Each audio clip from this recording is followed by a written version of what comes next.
صدقہ رد البلا ہے۔ نبی کریم صلی اللہ علیہ وآلہ وسلم کی ذات اقدس میں خاتون حاضر ہوئیں اور آ کر کہا، یا رسول اللہ میرا بچہ بہت بیمار ہے۔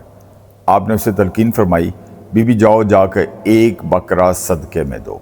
وہ خاتون واپس گئی، اس نے صدقے میں ایک بکرا کیا، لیکن چند دن بعد دوبارہ حاضر ہوئی اور کہا، یا رسول اللہ میرا بچہ ٹھیک نہیں ہوا۔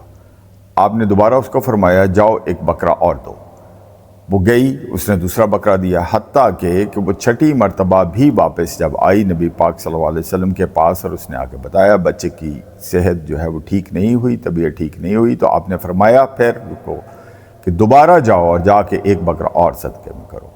جب وہ واپس گئی تو وسوسے نے آ کے گھیر لیا، لوگوں کی باتوں نے، شیطانیت کی باتوں نے اس کو گھیر لیا، اور انہوں نے کہا کہ بی بی کس کے پیچھے لگی ہوئی ہے؟ تو نعوذ باللہ، تم اپنے بچے کی اب کفن دفن کا انتظام کرو، تمہیں نظر نہیں آ رہا کہ اس کی صحت ٹھیک نہیں ہے، وہ مر جائے گا، یہ آخری بکری بھی تم ذبح کرنے لگی ہو، تو اس لیے بہتر ہے کہ اس کو بیچ کے اس کا کفن کا جو ہے وہ بندوبست کرو۔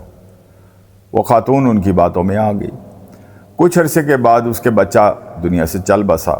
اس کی جب دوبارہ ایک محفل میں نبی پاک صلی اللہ علیہ وسلم کے ساتھ ملاقات ہوئی تو آپ نے اس بی بی کو بلایا اور دریافت کیا کہ بچے کی صحت کیسی ہے۔ تو اس نے بی بی نے بتایا کہ میرا بچہ جو ہے وہ دنیا سے چلا گیا، مر گیا۔ آپ نے اس کے سر کے اوپر ہاتھ رکھا اور خاتون سے کہا کہ آنکھیں بند کر کے بتاؤ کہ تمہیں کیا دکھائی دے رہا ہے۔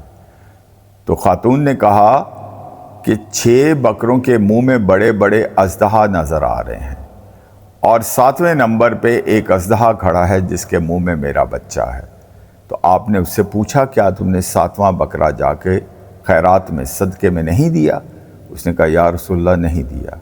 تو آپ نے اس وقت فرمایا کہ کچھ بلائیں ایسی سخت اور بڑی اور طاقتور ہوتی ہیں کہ اس کے لیے ہمیں رب کی راہ میں زیادہ صدقہ اور خیرات کرنا پڑتا ہے، اس لیے ہمیں اپنی زندگی میں صدقے کو معمول کا حصہ بنا لینا چاہیے۔